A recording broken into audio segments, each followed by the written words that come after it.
Olá pessoal, tudo bem?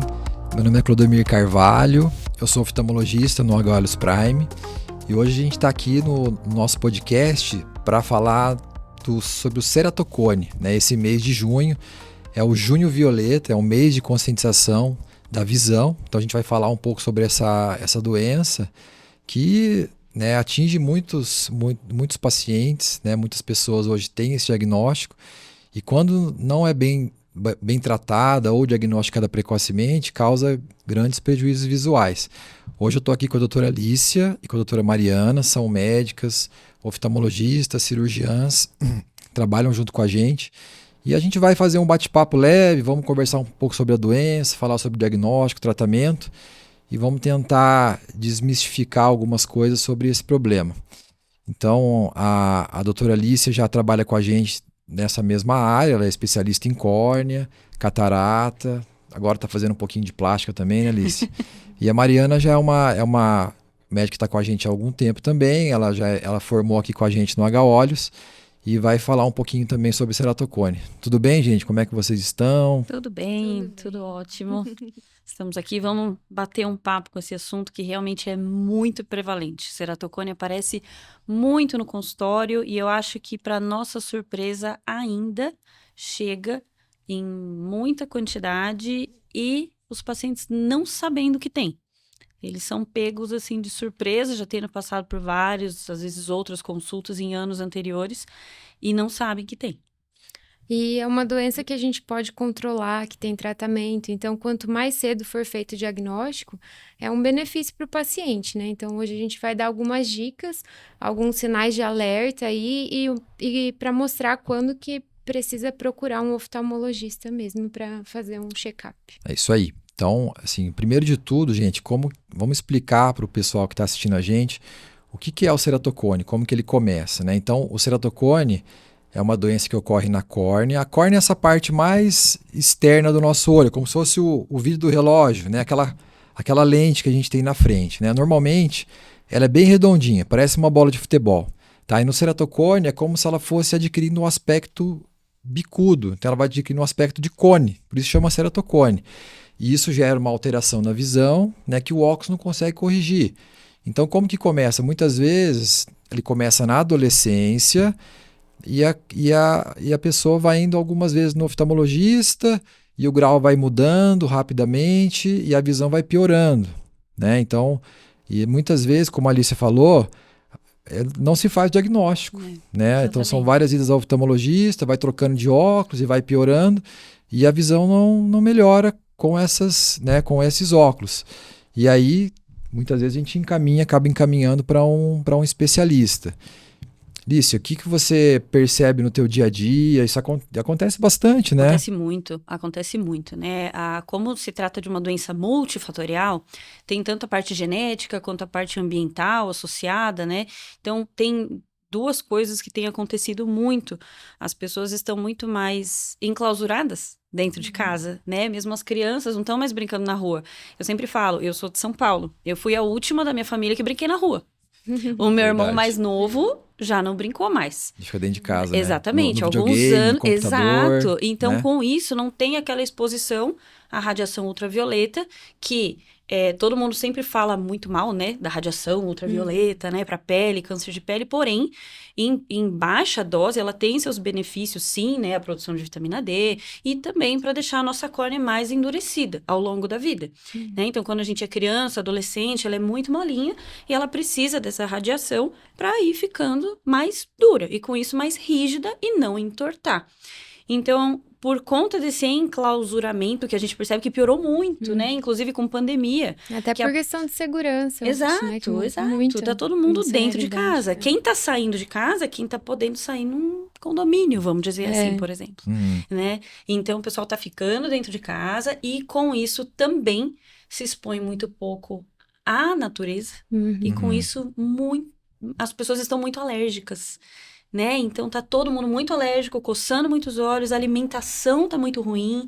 Então, conservantes, aromatizantes. Então, você juntar a coceira com uma córnea mole, acabou. Vai entortar essa córnea. Tá, então, gente, isso que ela tá falando é muito importante, né? O que acontece? Geralmente, quem tem ceratocone, a córnea acaba sendo um pouquinho mais fina, ela tem já uma fragilidade, né? Pela própria doença. E geralmente esses pacientes são muito atópicos, têm muita alergia ocular, né? Então coça muito o olho. E esse ato de coçar acaba ajudando na deformação da córnea. Então aí acelera o problema. Existem muitas teorias, como a doutora Alice tinha falado, né? Então de como que evolui essa doença, né? Então o próprio ato de coçar é uma delas, né? Então quando a gente faz o diagnóstico, a gente já trata imediatamente a alergia ocular, para a criança ou adolescente não coçar mais o olho, tá? Isso é importantíssimo. De qualquer forma, não se pode coçar o olho nunca, nem para quem não tem, né? Não é só para quem tem ceratocone, não. Quem não tem também não pode, tá? Então, procure o seu oftalmologista, né? Procure um tratamento, ainda mais nessas épocas agora de primavera, de inverno, né? Que acaba dando um pouco mais de mudança de tempo, acaba dando alergia ocular. Então, tomar cuidado com isso, né? Não procurar nunca esfregar os olhos, tá? Então, essa é uma das linhas de tratamento, tá? Quando a gente faz o diagnóstico do ceratocone, tá? Então, Mariana, quando a gente vê que a doença está evoluindo, a gente vê que está aumentando, como que a gente procura evitar essa evolução? Então, a primeira coisa eu acho que é realmente a orientação do paciente, né? É fazer o controle clínico dessa... Da alergia da ocular, alergia né? ocular, com colírio, com medidas ambientais ali, até Isso. dentro de casa, orientar até a questão da alimentação, que influencia muito, que é importante. Mas aí, feito o controle clínico, a gente tem a opção de crosslink, então tem que avaliar a indicação, fazer os exames complementares, e cada caso é um caso, né? Mas lembrando também que muita gente não tem conhecimento, mas o ceratocone é uma doença dos dois olhos, mesmo que seja assimétrica, então o paciente pode chegar queixando de uma baixa de visão em apenas um olho, o outro olho também tem ceratocone, então também tem que sempre passar por exames e ter um controle clínico ali. Isso aí. E Elícia, explica um pouco pra gente como que é o procedimento em si, né? O crosslink, por que ele é feito, né? Como que funciona? Então, quando a gente estava falando, né, dessa história da exposição ultravioleta, né, eu sempre falo que a tecnologia imita ao máximo a natureza, né? Então, é justamente isso, verificando justamente que a radiação ultravioleta pode enrijecer uma córnea, o crosslink entrou nisso. Né? Então, Surgiu para isso, surgiu para isso. Como que vamos envelhecer essa córnea de uma maneira artificial para que esse paciente não precise esperar 10 anos de vida para poder ter uma córnea rígida? Então, ele está tendo evidências através dos exames de evolução do ceratocone e através dessas evidências a gente fala, não, peraí, a gente precisa frear esse processo. Então, o paciente faz o crosslink, que é basicamente o quê? O paciente vai deitar no centro cirúrgico, a gente faz uma delicada raspagem da camada mais externa da córnea, tudo com anestesia, o paciente não sente nada, e a gente, nesse processo, vai fazer o uso de uma medicação que vai entrar em contato com essa radiação ultravioleta, e com isso, você faz o crosslink do colágeno. Então, você deixa esse colágeno, vamos dizer assim, mais firme, mais enrijecido, né? Então, com isso, a tendência é que esse paciente não evolua mais a doença, né? Qual que é o grande interesse de não evoluir? O ceratocone, ele tem os estágios dele, né? O estágio bem inicial, que eu acho que é aí que entra o nosso papel, principalmente, é o óculos ainda ajuda, o óculos ainda corrige, né? Aí o ceratocone pode ir progredindo e fica naquela situação de, meu grau mudou. Meu astigmatismo aumentou. Meu astigmatismo aumentou. E vai, anos a fio. Até que chega um momento que o paciente fala, não, esse óculos não me resolve. Não tá resolvendo. Eu coloco o óculos e não fica bom. Então, a gente vai para outras linhas de tratamento que são de acordo com os estágios evolutivos do ceratocone. Tá, pessoal? Então, tá aí a importância do diagnóstico precoce, né? Então, quando você consegue perceber a doença no início, você vai lançar a mão desse procedimento, que é o crosslink, para quê? Para que a doença não piore mais, né? Então, muitas vezes, o paciente já chega já com uma certa evolução da doença, né? Um ceratocone moderado ou até um avançado, né? E aí já não tem mais muito o que fazer. Quando a doença já evoluiu, aí não adianta mais fazer o crosslink, tá? A gente tem que fazer isso no começo, tá? Então, vamos dizer assim, então o paciente chegou, a gente diagnosticou precocemente, né? Vamos dizer assim, o olho está no comecinho, o outro está mais moderado, que é o que é mais comum, tá? Então, a gente indica o crosslink, viu que está evoluindo, indica o procedimento para estabilizar. Depois disso, a gente vai partir para uma reabilitação visual, né, Alice? Então, assim, a gente também tem um outro arsenal de tratamento para melhorar a visão do paciente, né? Exatamente. Não é só estabilizar a doença, depois a gente vai melhorar a visão dele. Lícia, como que é o teu dia a dia? O que você costuma fazer nesses casos? Quando a gente chega naquele ponto que o óculos já não resolve mais, tá? Vamos dizer assim, que é o paciente que já está com o ceratocone estável, não está evoluindo mais, mas o óculos não dá conta, né? Os pacientes costumam falar, o óculos não dá conta mais. Nesses casos, a gente lança a mão das lentes de contato rígidas. E aí, a gente entra numa recusa importante por parte dos pacientes. Por quê? Porque o histórico das lentes de contato rígidas é elas serem muito pequenininhas e elas se apoiam na córnea. Por que a lente de contato rígida, né? O paciente sempre pergunta, por que eu não posso usar gelatinosa? Eu sempre falo o seguinte, imagina que a tua córnea fez um bico. Coloca uma lente molinha aqui. Vai fazer o bico também. Não vai conseguir te ajudar. Não resolve, né? Então, não, agora, não, adianta, não né? resolve, não vai te dar uma boa visão, porque ela vai ficar torta igual a sua córnea. Agora, se a gente coloca uma lente rígida, ela consegue se apoiar e aplanar a parte central, vamos dizer assim, do cone. Com isso, sim, gera uma visão muito melhor do que a do óculos, né? Agora, por que essa recusa dos pacientes? Porque as lentes de contato rígidas mais antigas, elas eram muito pequenininhas, se apoiavam bem no centro da córnea e com isso... a gente precisa lembrar que a gente está falando de pacientes alérgicos, né? Então, são pacientes que normalmente já têm um olho seco, já têm um olho um pouco mais irritado. Então, essas lentes bem pequenininhas, que eram as primeiras gerações de lente rígida, eram muito difíceis de ser adaptadas. E quando conseguia adaptar, até dava uma boa visão, mas incomodava muito o paciente. Mas é muito desconfortável, né? Exatamente. Então, não são todos os pacientes que toleram, gente, esse tipo de lente, né? De lente rígida. Essas pequenininhas, né? Aí, eu sempre falo que uma grande beleza da nossa área é o quanto a tecnologia influencia. Eu sempre falo, tudo que depende de tecnologia evolui muito rápido. É só a gente olhar o nosso relógio, o nosso celular, o quanto que muda em 5, 10 anos, né?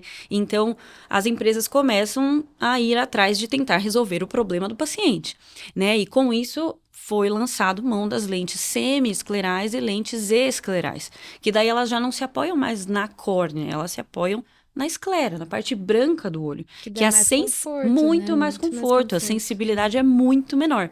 Então, com isso, a gente começou a ter uma adesão muito grande desses pacientes, inclusive pacientes que em outras épocas talvez fosse indicado alguma cirurgia, hoje em dia não. Eles já conseguem fazer o uso da lente escleral com uma excelente qualidade visual.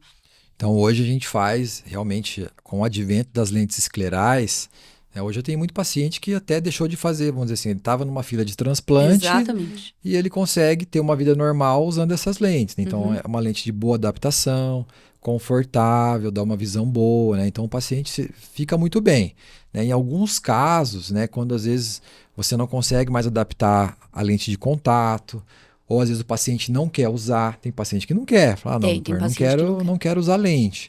Então a gente lança mão de outros tratamentos, como o anel, né, o anel de Ferrara, que é o que é mais conhecido, né, um anel, né, que você faz um implante de anel na córnea, tá? E a última linha de tratamento, que é o transplante, né, quando você não consegue mais fazer um anel ou a lente não para mais no olho, aí você pode fazer o transplante de córnea, né?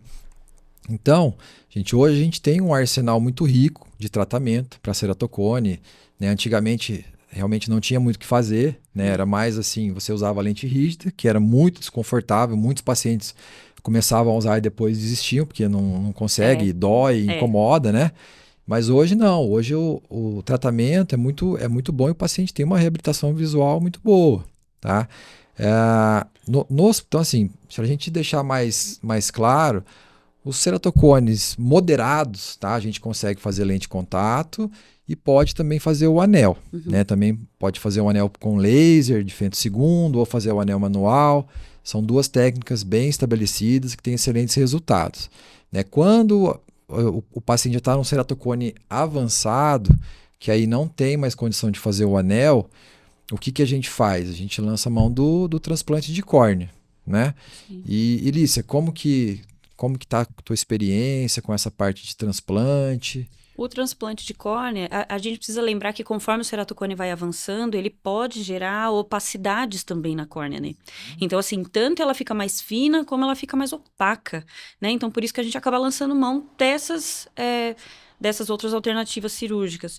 O transplante, se a gente tem uma parte de dentro da córnea bem saudável, não tem sinal de nenhuma fibrose, né, não tem nada anatomicamente muito alterado, a gente pode fazer o transplante lamelar, né? Então, a camada interna da córnea, aquela bem fininha, a gente pode manter sendo a do próprio paciente. Todo o resto, mais de 90%, 95%, aí a gente troca e coloca uma córnea doadora. Essa córnea doadora, ela precisa, sim, entrar na fila do transplante de córnea. Graças ao bom Deus, nosso Paraná é excelente. É uma referência, É uma né? referência É no um Brasil. exemplo, é um exemplo. Exatamente. O último congresso que eu fui, dependendo das referências, eles gostam até de perguntar, né? Ah, você é de onde? Quanto tempo tá a fila? Porque a fila é estadual, a fila não é nacional. Então, você entra na fila do Paraná para doação de córnea. E nesse último congresso que eu fui, tem lugares no Brasil que leva 5 anos para ter uma córnea. Uma curiosidade, a minha sogra, ela fez transplante, ela tem ceratocone, e ela fez transplante aqui em Cascavel há mais de 20 anos já. E até hoje, ela continuou com a mesma córnea. A mesma córnea que ela recebeu, continua bem. E até na época ela saiu no Fantástico, olha só, acho que tava começando no Brasil, sabe? Então ela fez aqui e tá super bem até hoje. Então, gente, isso aí que a Alice está falando é importantíssimo. A nossa população aqui do Paraná, graças a Deus, tem uma boa conscientização com relação à doação de óleos, tá? Então, por exemplo, hoje o paciente que entra na fila de transplante, mais ou menos 1 a 2 meses está operando já. Exatamente. Né? Então tem lugares com 5 anos e aqui 1 a 2 meses. Geralmente fantástico. A gente coloca na fila, né, o paciente que já é um candidato para o transplante, e a gente procura escolher um doador mais ou menos da mesma idade, tá? Porque no transplante, não precisa ter, no transplante de córnea, tá? Não precisa ter sangue igual, compatível, não precisa ter fator RH, porque a córnea não tem vaso sanguíneo. Então, é mais ou menos assim, todo mundo pode doar para todo mundo, não tem problema. A gente só tem a ideia de pegar o doador da mesma idade do receptor, isso que é importante, tá? Então, aqui no Paraná, a gente é muito, a gente agradece muito a população, porque a fila realmente aqui anda rápido, né? É uma fila única, mas ela anda rápido. A gente tem os bancos de óleos, né, que captam esses tecidos e aí distribui para as clínicas que fazem os procedimentos. Não Doutor, é isso? Eu vou aproveitar. Uma pergunta que eu recebo muito no consultório é se o ceratocone pode levar à cegueira. E também como funciona o acompanhamento dos pacientes com ceratocone, com que frequência eles têm que ir ao oftalmologista. Então, assim, Mariana, um ceratocone avançado, né, vamos dizer assim, que já tem uma indicação de transplante. Muitas vezes a pessoa já pode ter uma cicatriz de córnea, né, ou a córnea já a curvatura está tão alta que ele já não tem mais visão, né? Então, vamos dizer assim, às vezes você pode até considerar uma cegueira, mas é uma cegueira reversível, você opera e resolve, tá? E qual que é a tua outra pergunta? Do acompanhamento. O acompanhamento, vamos dizer assim, inicialmente eu gosto de fazer a cada 6 meses, né? Ou até menos aí, dependendo do caso. Você vê que está evoluindo, ou se você tá querendo ver, você fez um crosslink, vai acompanhando mês a mês para ver a evolução. Se é um paciente que adere ao tratamento também, é um paciente que não some do consultório. Mas assim, claro que é caso a caso, né? Mas depois, se você já fez o procedimento, vamos dizer assim, já fez o crosslink, já fez o anel, o paciente está ou está usando lente de contato, o paciente está bem, você pode ir espaçando mais, vai acompanhando.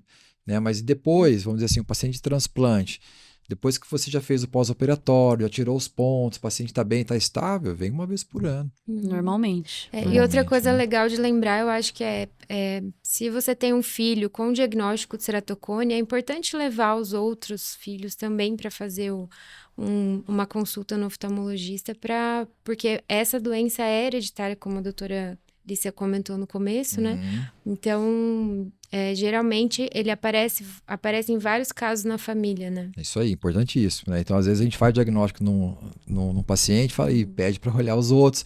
Se você vai ver a família, às vezes, tem alguém na família mais velho, né, que tem também pai ou avós que já tiveram, né? E às vezes o diagnóstico até passou batido, né? Fala, meu pai sempre usou óculos, e daí vai ver, o filho tem ceratocone, o pai já teve também, mas às vezes era um ceratocone estável, não evoluiu, ele ficou sempre com o óculos, mas quando vai fazer o exame, você descobre ceratocone. ceratocone.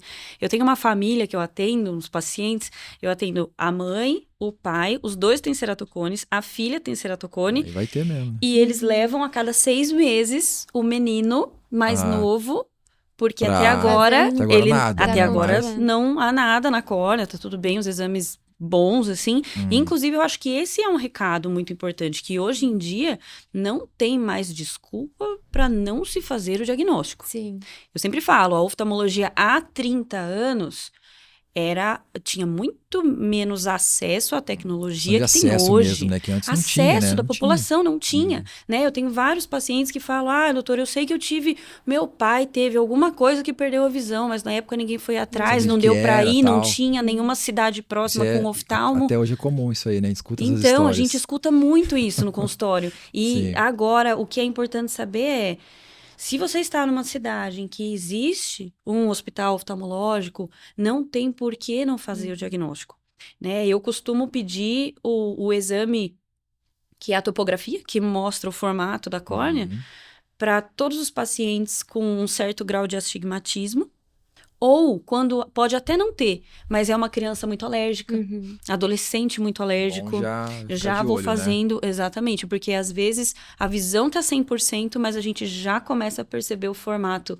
ali da córnea um pouquinho alterado. E é meio que um padrão de paciente, né? Então, o paciente chega um pré-adolescente, a mãe questionando que não tá indo bem no colégio, um paciente alérgico. Você já olha aquela refração na entrada, você liga um alerta e fala, eu acho que merece um pouquinho de atenção esse paciente. Eu tenho até um caso interessante pra gente falar, que é um paciente que eu já atendo ele, vamos dizer assim, hoje ele tá na faculdade, tá quase formando, né? Então, foi quando a gente começou o H-Olhos, né? Um paciente de fora.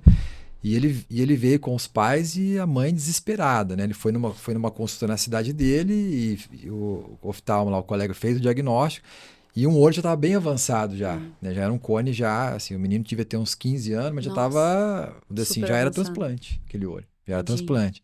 E o outro estava começando, você vê, né? Uma doença assimétrica, mas, assim, um muito avançado e o outro... Às vezes ele coçava mais aquele olho, isso pode acontecer, tá? Às vezes o paciente coça mais um olho. Então, assim, o resultado, eu fiz o crosslink no olho que estava melhor, no olho bom dele, né? E o outro... Para segurar, né? Para segurar, e segurou, né? O outro a gente fez o transplante, né? Então, esse olho que fez o cross não mudou, né? Continuou. Hoje ele enxerga 20/20, que é a visão 100%, né? E com uma córnea normal, tá? Então, o procedimento é muito seguro e tem resultado muito bom. E o outro olho do transplante, ele tá bem, né? O transplante... Gente, o transplante, quando bem cuidado, né? Quando o paciente tem as orientações, né? Dura de 10, 20 anos até mais. Né? Então, quando tiver algum sinal de rejeição, porque qual que é o problema do transplante? Mesmo sendo a córnea, não tem vaso, né? A chance de ter rejeição ainda existe. É mais baixa, mas existe. Então, tem que ficar atento aos sinais de rejeição e está sempre em contato com o oftalmologista. Então, esse paciente está muito bem hoje, né? E isso a gente fica muito feliz, porque você mudou a vida dele, né? Porque, vamos dizer assim, ele não tinha... Um olho estava muito ruim, o outro estava evoluindo e hoje ele está bem. Tá enxergando bem. Se ele não tivesse feito acompanhamento, a chance dele ter uma visão muito ruim nos dois olhos é imensa. Se não tivesse sido feito diagnóstico. Exatamente. Né? Então, isso aí muda. Exatamente. O que eu vejo da ceratocone é que é muito um trabalho das duas partes, né? Então, o médico saber pedir os exames, saber fazer o acompanhamento, mas o trabalho do paciente também é importante. Então, ele tem que seguir as recomendações, tem que usar os colírios, tem que fazer as consultas de retorno. Então, acho que mais até que outras, talvez, o ceratocone é muito um trabalho em conjunto, né? Então, o paciente tem que estar bem orientado, ele tem que conhecer a sua doença, né? Então, ele tem que estar interessado em saber quais são os sinais de piora, como tem que tratar e tudo mais. Eu falo que é uma consulta que você tem que gastar tempo com o paciente. É um investimento de tempo, na verdade. Exatamente, né? Porque essa consulta, essa consulta que você explicou tudo para o paciente, eu percebo que os pacientes, quando fazem algum diagnóstico fora, e daí eles vêm para cá, pra gente, para pedir uma segunda opinião, eu percebo que chega todo mundo muito desesperado. Perdido, né? Fala que eu tenho ceratocone, que eu vou ter que fazer transplante. Que eu vou ficar cego. Que eu vou ficar cego. Isso. E na verdade, daí eles chegam e falam, não, Uhum. calma. senta, deixa eu te mostrar, mostra aqui no computador o que tá acontecendo, esse é o teu exame, esse é o normal, esse é o teu, a tua visão tá assim, a gente pode fazer isso, aquilo. Então hoje em dia, uma outra abordagem, não é mais essa de, eu tenho ceratocone e vou ficar cego com o passar do tempo. Não é assim, né? E as pessoas não podem pensar que é assim, né? Então, é aí que eu acho que o nosso trabalho é realmente conversar, porque o paciente que sai da consulta entendendo o que ele precisa fazer e como ele precisa acompanhar, gente, é metade do caminho andado. Exatamente. É igual o transplante. Mais de 70% das rejeições de transplante, todo mundo acha que é alguma coisa assim de outro mundo. E não é olho seco. Mais de 70% de um transplante, 70% das rejeições de um transplante, né?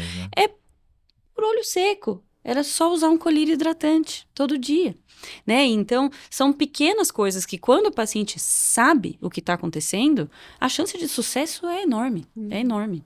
Hoje é difícil a gente perder por exemplo, um paciente que fez transplante, você ter uma rejeição, né? É difícil. E mesmo assim, quando ele tem o início, você consegue tratar e reverter. Exato. Tá? Então, existem tratamentos que você reverte uma rejeição e o paciente fica bem. Fica super bem. Uma outra dica que eu acho que vale a pena dar, eu peguei mais de um paciente com síndrome de Down com ceratocone. Sim. É bem comum. É comum, Mari, né? é bem comum. Então, assim, eu acho que vale a pena para familiares, assim, ter um pouquinho de atenção com isso, porque às vezes é um paciente que ele não tem tanta queixa visual, você acaba deixando passar isso e quando vê, já peguei vários casos de hidrópsia, né, com um paciente de Down. É comum ter e é difícil também. tratar, então assim, quanto antes for feito o diagnóstico, às vezes com colírio, com orientação, os pais conseguem ter um controle melhor da situação antes de deixar chegar numa situação dessa, né? É um exame a mais aí pra fazer. Assim, porque você vê um cuidado a astigmatismo mais. um pouquinho mais alto, né? A cerotometria você vê que já tá passando aqui do normal, perde um topo, tá? Pessoal, então, é importantíssimo isso aí, né? Se você tem alguma dúvida, né? Tem algum parente que tem, você tem dúvida se você tem ou não, né? Nós do H-Olhos Prime, a gente tem todo o arsenal para fazer o diagnóstico, o tratamento do ceratocone, né? Desde o crosslink, né? As técnicas mais modernas, até o anel, e a gente faz também o transplante de córnea, tá? Então, procure o seu oftalmologista ou manda uma mensagem pra gente, marca uma consulta, venha fazer uma avaliação, né? Pra gente ver como é que tá o seu estado de saúde ocular. Doutor, e no hospital a gente vai ter o Fenton também, né? O Fenton segundo para fazer o anel. O anel. Então, por exemplo, o anel hoje, que é uma técnica muito estabelecida, aí você pode fazer o anel com laser de Fenton segundo, que é uma técnica mais rápida, né? Que, vamos dizer assim, ela é mais exata no sentido de você conseguir colocar o anel na profundidade da córnea que você quer. Né? Então, assim, o resultado fica muito melhor. É, né? Um diferencial, né? É um diferencial. Sem dúvida. É isso aí, gente. Eu acho que o papo é interessante. Acho que a gente pode chegar nas considerações finais. Uma coisa que eu acho que é bem interessante para as pessoas entenderem qual é a população que tem maior chance de evoluir um ceratocone. Por que eu falo isso? Porque eu percebo, porque a gente pega a literatura, é uma coisa, e eu percebo que no consultório tem mudado. Normalmente, quando, né, o que a gente fala, como é uma doença genética, crianças e adolescentes têm uma córnea mais mole, então é ali que começa, né, a doença começa a aparecer, tudo bem. Então, nessa população é que a gente tem um risco maior de evolução. De evoluir. Até aí, ok. O grande X da questão é que, muitas vezes, após 25, 30 anos, não, fica tranquilo que não evolui mais. E eu percebo que isso tem mudado. Eu percebo que tem mudado. Eu tenho um paciente com 40 anos que evoluiu o ceratocone. Tá mudando. E eu acho também que é o trabalho em escritório, tudo muito fechado, fora de iluminação natural, que é a mesma coisa que está acontecendo com a miopia nas crianças. Que está tendo essa evolução, né? Isso é um outro tema que a gente pode falar, hein? É bem interessante, Da porque miopia, né? é uma coisa muito evidente no consultório. Então, hoje em dia, falar, você tem 25, 30 anos. Não, a chance de você evoluir é muito pequena, pode... Eu só libero o paciente, ele vem, daqui 6 meses ele volta, e daqui 6 meses ele volta. Repete, né? Aí completou 1 ano, não mudou nada, aí ok, aí você vem uma vez por ano. Mas eu acho bem interessante frisar que hoje em dia, com essa história de estar todo mundo encaixotadinho, Eu acho que o pessoal tá evoluindo até uma idade mais tardia. Gente, então assim, ó, o que ela falou é importantíssimo, né? Geralmente, o ceratocone, você faz diagnóstico na adolescência, ele vai evoluindo ali até os 20, 25 anos, né? Normalmente, né, Alice? Tá, mas importante acompanhar, né? A gente faz o acompanhamento com topografia seriada, né? Para ver se não está aumentando, porque pode aumentar. Pode aumentar. Ainda pode mudar, não é o comum, mas pode, né? E aí faz o crosslink, tá? Isso aí. Doutora Mariana, alguma consideração final?